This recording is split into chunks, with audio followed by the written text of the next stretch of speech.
Hello student, मैं निहाल। कैसे आप सर?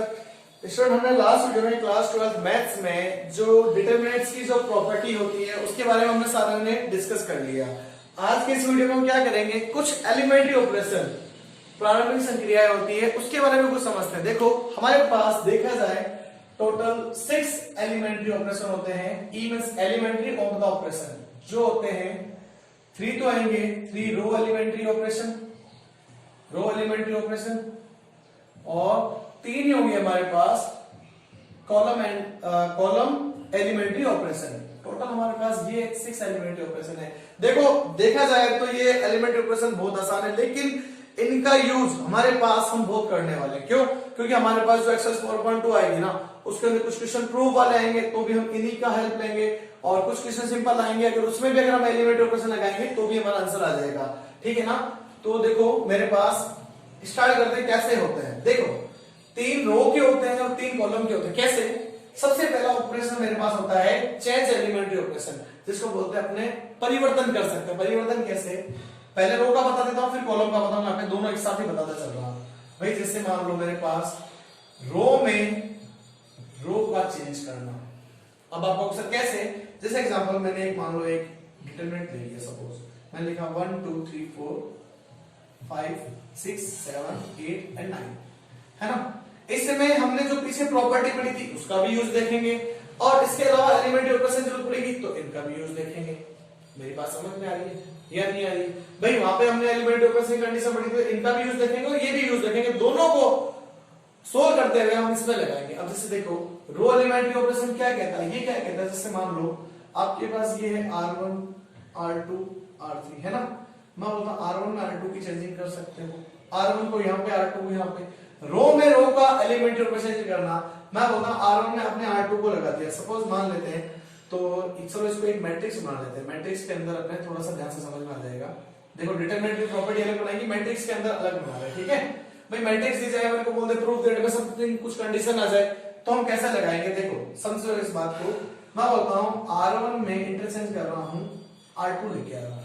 क्या नहीं होता? R1 की जगह R2 लेके आ रहे हैं, तो देखो एलिमेंट्री में रो में मेरे पास क्या हो जाएगा, कुछ ऐसा बन जाएगा 4 5 6, तो यहाँ पे आ गया 1 2 3 4, यहाँ पे आ गया 7 8 9, यहाँ पे आ गया। ये बात मेरे को समझ में आ गई होगी। मैट्रिक्स की कंडीशन के अकॉर्डिंग एलिमेंट्री ऑपरेशन लगा सकते हैं।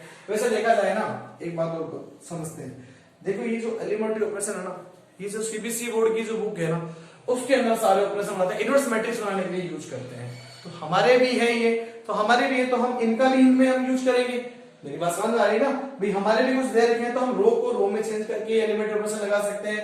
वही वाली बात, कॉलम को कॉलम में चेंज करके भी एलिमेंट्री ऑपरेशन लगा सकते हैं। जैसे मान लो यही मैं मैट्रिक्स वापस ले लेता हूं, सपोज एक 1 2 3 4 5 6 7 8 9, क्लियर?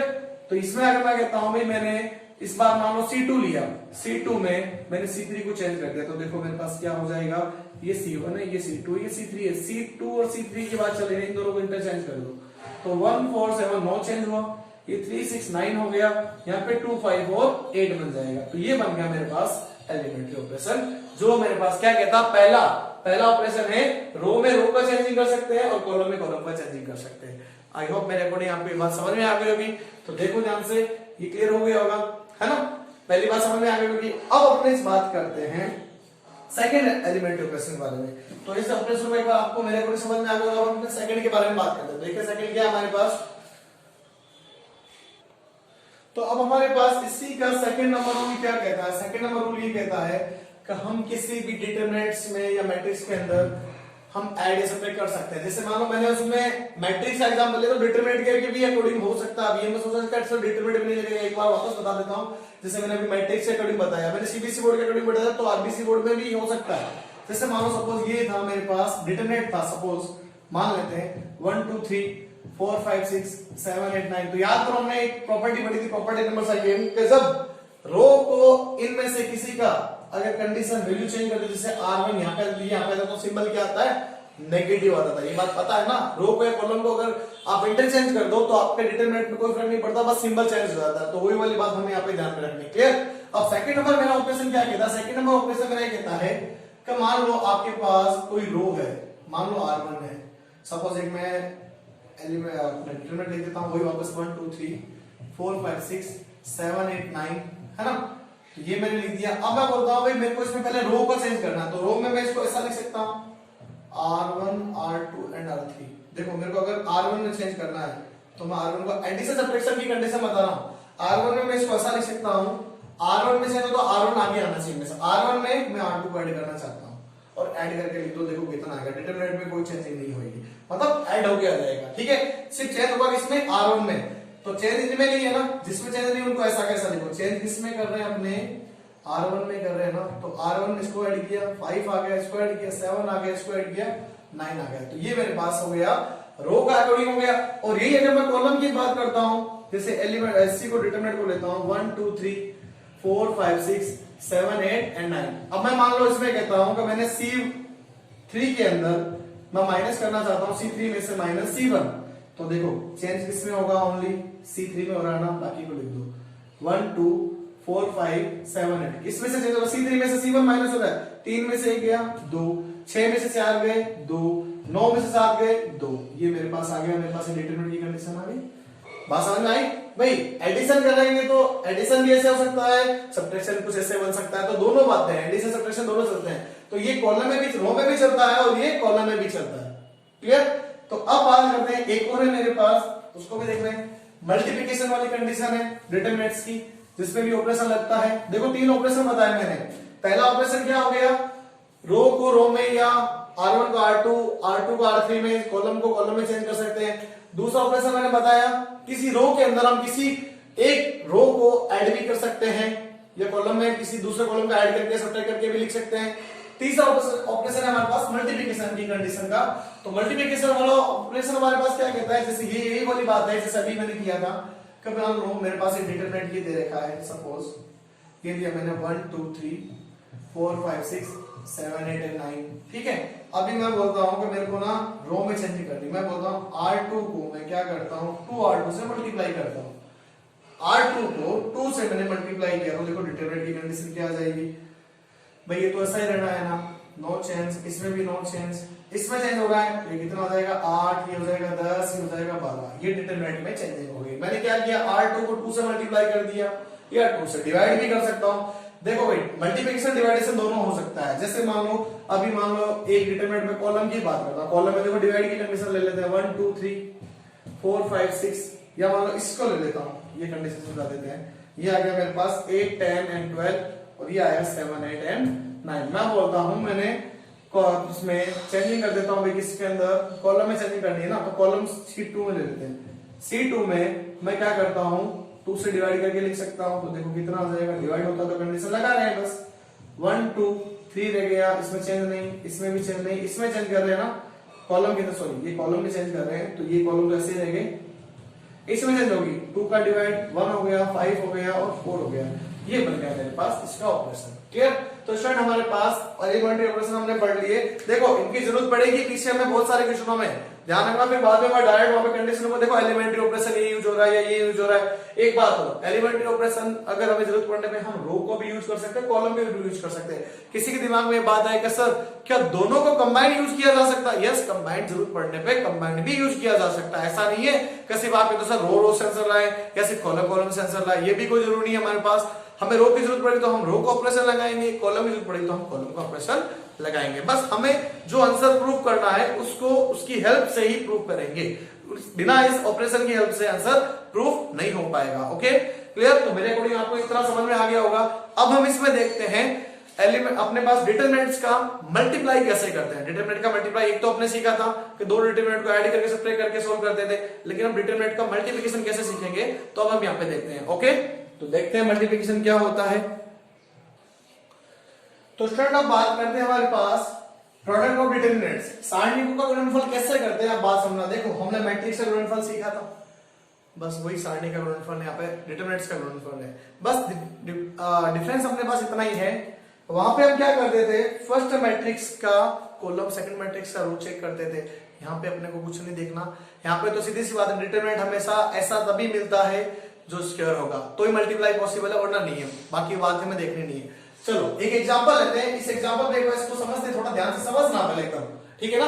उसके बाद अपने इसको कोई एग्जांपल अपने नोट करते। देखो मान लो मेरे पास डिटरमिनेंट ये है 1 2 3 4 और इनटू में एक डिटरमिनेंट और मैं कह देता हूं, सपोज मैंने ले लिया, सिंपल ले लेता हूं 1 मैंने ले लिया, मान लो 1 2 ले लेते हैं, और ये ले लिया मैंने 2 1 ले लिया सपोज, ठीक है। इसका तो वैल्यू 0 बन जाएगी, मैंने चलो जितना भी आएगा मान लो ये ले लिया मैंने, ठीक है। अब क्या करना, मैं बोलता हूं इन दोनों का मल्टीप्लाई करना है। तो एक तो तरीका वो कैसे, इसको सॉल्व कर लो, इसको सॉल्व कर लो, फिर जो भी आंसर आएगा मल्टीप्लाई कर दो, है ना। पहला रूल वही लगाते हैं। चलो देखो कितना आता है, 4 - 6 इंटू 1 - 4 कितना आएगा, -2 एंड -3, तो आंसर कितना आया, +6। +6 वैसे लिखने की जरूरत नहीं है, यही आंसर आ रहा है ना।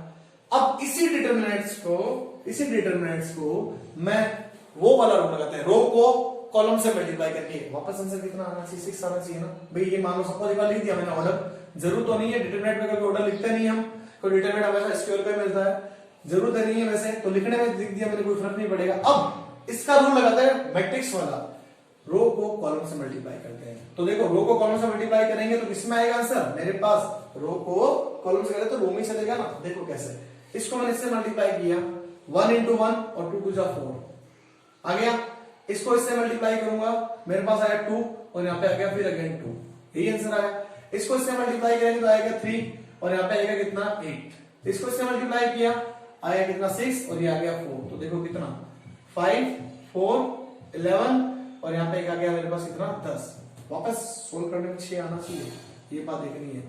10 इंटू में मल्टीप्लाई कर दिया, कितना 5 आ गया, -11 इंटू में 4, कितना आंसर आया देखो मेरे पास, 50 - 44, यस 6 आंसर आ रहा है, सही है भाई। एक तो सिंपल तरीके से सोल्व करके, फिर एक इसको इससे भाई, रो को कॉलम से, ठीक है ना भाई, जो हमारे पास रो इंटू कॉलम, ध्यान रखना भाई, ठीक है ना। पंक्ति को स्तंभ से गुणा, पंक्ति को